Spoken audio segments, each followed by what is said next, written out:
საქართველოს პოლიტიკური არის ბარდაკი. მთავრობას აი ოპოზიციას არის მამაძაღლი. გაიგეთ? ჩაიწერა ხო? ახლა ვინ გაიგებს ამას? არჩევნებს რო იძახიან, ხელახალი არჩევნები. ეს არის სისულელე, ოპოზიციის სისულელე. მე იმას კარ ვიცავ.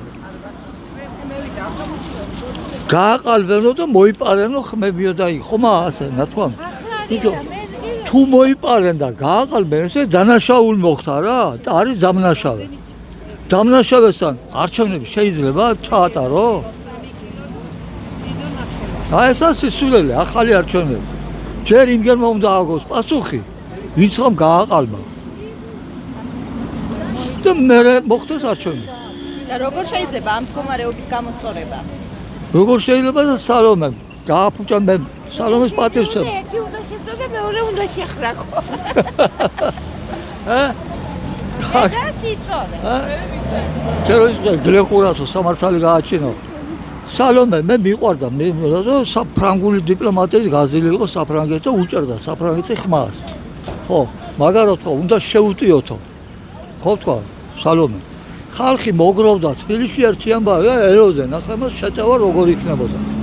შეტევა იყო საჭირო რომ გაეუქმებიეს არსებული მთავრობა, მიტაცებული რო ხონდა ძალაუფლება.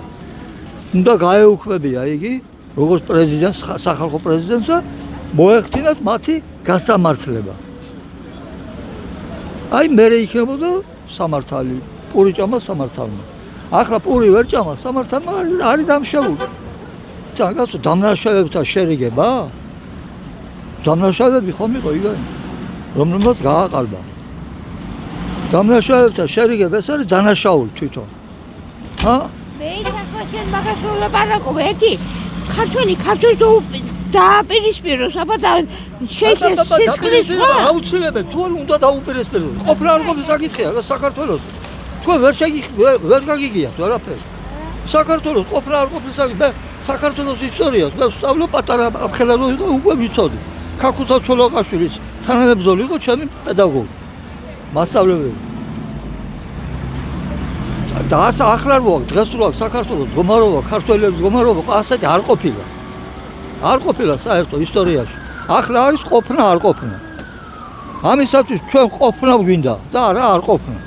და ყველაფერი უნდა გავაკეთოთ რომ